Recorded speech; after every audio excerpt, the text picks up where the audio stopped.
រូបសាច់ថ្មីម្ដងទៀតហើយអរគុណព្រះសម្រាប់ពេលវេលាល្អក្នុងថ្ងៃនេះចាអញ្ចឹងក្នុងថ្ងៃនេះដែរគឺជាថ្ងៃដំបូងនៃឆ្នាំសិក្សាថ្មីរបស់យើងហើយអ្នកគ្រូនឹងបង្រៀនបងប្អូនទាក់ទងជាមួយនឹងខ្លឹមភាសាអង់គ្លេសកម្រិត3ចាកាលពីឆ្នាំសិក្សាមុនគឺអ្នកគ្រូបង្រៀនទាក់ទងជាមួយនឹងអង់គ្លេសកម្រិត1មែនទេពីឆ្នាំនេះគឺយើងសិក្សាទាក់ទងជាមួយនឹងខ្លឹមភាសាអង់គ្លេសកម្រិត3ចាអញ្ចឹងយើងចាប់ផ្ដើមជាមួយគ្នាគឺ unit 1របស់យើងមានចំណងជើងថា interest interest ហើយនៅក្នុងថ្ងៃនេះដែរគឺគ្រូលើកយកចំណុចមួយទាក់ទងជាមួយនឹង expression នៃ asking for repetition ចាមានន័យថាទាក់ទងជាមួយនឹងការប្រើប្រាស់ clear ដើម្បីសុំឲ្យគេនិយាយម្ដងទៀតអូខេអញ្ចឹងនៅក្នុង asking for repetition ហ្នឹងដែរគឺគ្រូបង្ហាញដល់អ្នកគ្នាពីរផ្នែកហើយនៅក្នុងមួយផ្នែកគឺវាមានចំនួន3បាត់ដែលបង្ហាញនៅ clear ដែលយើងអាចប្រើប្រាស់នៅក្នុងការរំលឹកប្រចាំថ្ងៃរបស់យើងក៏ប្រើប្រាស់បែបជាផ្លូវការក្នុងការនិយាយស្នើសុំឲ្យគេនិយាយម្ដងទៀតអូខេអញ្ចឹងចំណុចដំបូងតើតើជាមួយនឹង asking for repetition ហើយមួយទៀតគឺ asking someone to speak more slowly អូខេអញ្ចឹងយើងមើលថាតើ asking for repetition ហ្នឹងមានន័យថាម៉េចឬក៏យើងប្រើប្រាស់វានៅពេលណាអញ្ចឹងទៅមើលទៅលើអត្ថន័យរបស់វាអញ្ចឹងគ្រូបានសរសេរបង្ហាញដល់អ្នកថា if you did not hear or understand what someone said you can politely ask them to say it again អញ្ចឹងមានន័យថា asking for repetition ហ្នឹងមានន័យថានៅពេលដែលនរណាម្នាក់និយាយមកបន្តមកយើងមិនបានលឺឬក៏លឺឲ្យមិនច្បាស់ឬក៏យើងមិនយល់នៅអ្វីដែលគេបាននិយាយអញ្ចឹងនៅពេលដែលយើងចង់អញ្ចឹងគឺមានថាយើងសុំឲ្យគេនិយាយម្ដងទៀតមានន័យថាគឺ asking for repetition ហ្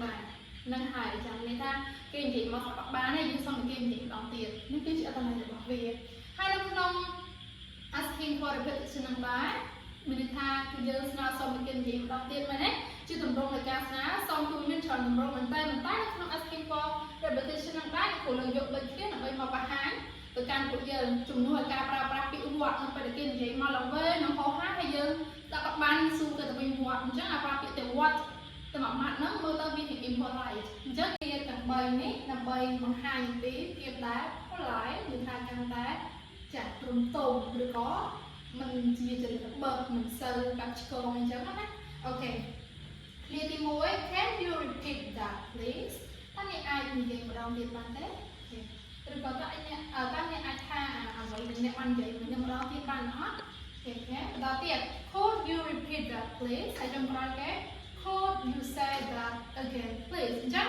តែ3 clear 3របស់ហ្នឹងគឺអត្ថន័យវាតែមួយទេយើងចង់ប្រើប្រាស់មួយណាក៏បានដែរគឺត្រឹមតែដូចគ្នាក៏តែថាទៅក្នុងការប្រើប្រាស់ can ហ្នឹងគឺយើង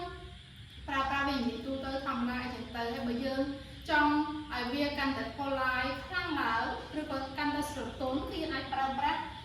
clear could ទាំងពីរនេះបានណាអូខេតែសុខថាកូមិនបើអាខេតបាននឹងអត់ទេប្រើបានទាំង3តែមានណាប្រើមិននឹងតែបើយើងប្រើប្រាស់ could វាកាន់តែស្រ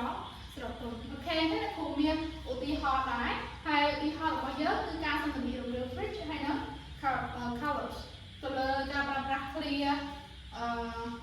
asking for repetition អូខេអញ្ចឹងគ្រូនឹង play ទៅលើសំឡេងនៃការសន្ទនារបស់ពួកគាត់ហើយគ្រូនឹងបង្ហាញតាមក្រោយ Lesson B. Can you repeat that please? Page 8. Exercise 1. Interactions. Asking for repetition. Part B. Fun party. Yeah, it is. Do you have the time? It's 9:50. I'm sorry. Can you repeat that, please? Sure. It's 9:50. Wow. It's late. អូខេអញ្ចឹងការសន្ទនារបស់គាត់ប្រនិយាយថា fun party អូទីជុំគ្នានឹងសប្បាយណាឬក៏វាស្ដាប់សប្បាយអញ្ចឹងក្នុងនិយាយថា yes it is yes it is do you have a time ចាគាត់បាននិយាយថាសប្បាយមែនតាមិនចង់មានអ្នកការឬមានម៉ោងឬថាម៉ោងប៉ុន្មានអត់ចាអញ្ចឹងព្រឹកគាត់ថា is 9:50 គឺម៉ោងបាន 9:50 ប៉ុន្តែខាងលោកគាត់ស្ដាប់អត់ទៅច្បាស់ហើយតែអត់សូវបានទេដោយសារតែកំពុងតែអ៊ូអសប្បាយនឹងភ្លេងនេះអញ្ចឹងទៅអញ្ចឹង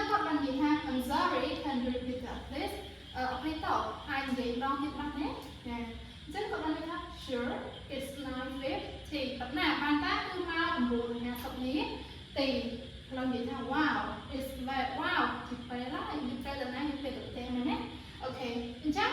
តើតើជាមួយនឹង asking for repetition នេះគឺជាឧទាហរណ៍បន្តទៀតចូល asking someone to speak more slowly គឺទម្រង់ស្នើសុំដែរមានថាយើងសុំឲ្យនរណាម្នាក់គាត់និយាយយឺតជាងមុនវានិយាយមាននិយាយម្ដងទៀតតែឲ្យយឺតជាងមុនគឺថាលើកទី1គាត់ឲ្យនិយាយលឿនហើយដល់បើសិនបានហ្នឹងទៅយើងសុំឲ្យគាត់និយាយម្ដងទៀតជាលើកទី2ហ្នឹងសុំឲ្យរីករាយមកហើយស្ដាប់បានអូខេអញ្ចឹងអ្នកអាចប្រើប្រាស់3 key នេះបានទី1 can you say that more slowly please តើអ្នកអាចមេតាអ្នកអាចមេតាជួយនិយាយឲ្យយឺតជាងបានទេអូខេមួយទៀត could you say that more slowly please ហើយខ្ញុំប្រើគេ could you speak more slowly please អញ្ចឹងបែបបាត់នេះអត្ថន័យរបស់វាគឺតែមួយទេគាត់ថា can នេះប្រហែលទូទៅធម្មតាអញ្ចឹងទៅ could ដើម្បីបង្ហាញពីកាន់តែ polite ខាងជាងមុនទៅទៀតកាន់តែស្រទន់អូខេយើងឧទាហរណ៍ថាយើងអាចប្រើប្រាស់មួយមិត្តភក្តិរបស់យើងឲ្យដល់ពាក្យ can បានស្ដាប់ដល់ពាក្យ could បាននឹងអត់ទេបានដូចគ្នាតែបើសិនជាយើងចង់ឲ្យវាកាន់តែ polite ខ្លាំងឡើងឬក៏បង្ហាញពីភាពចាស់ទុំរបស់យើងនៅកាន់តែ soft គឺយើងអាចប្រើប្រាស់ could បានអូខេអញ្ចឹងខ្ញុំមានឧទាហរណ៍ដើម្បីបង្ហាញ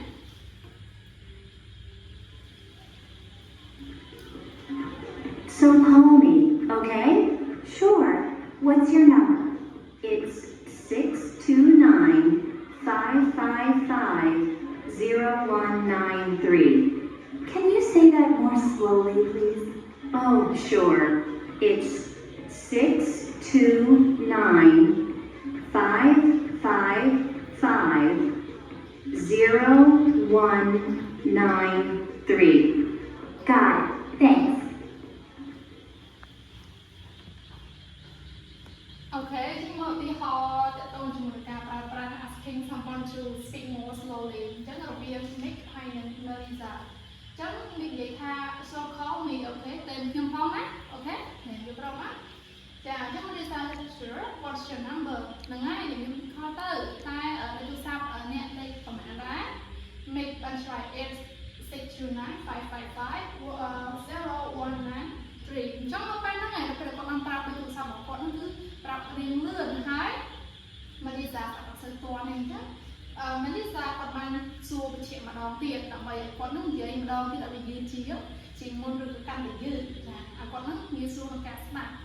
អូខេ Can we say that more slowly please បានអាចជួយប្រាប់លេងម្ដងទៀតនេះឲ្យយឺតជាងមុននេះបានទេអូខេអញ្ចឹងមិនឆ្លើយថា oh sure it's 629-555-0193 ចាហើយ Melissa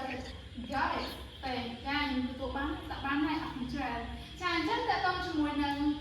មេរៀនរបស់អ្នកគ្រូដែលផ្ដោតទៅលើ asking for repetition នៅក្នុងថ្ងៃនេះដែរគឺក៏បានបញ្ចប់អរគុណបងប្អូនទាំងអស់គ្នាក្នុងការតាមដាន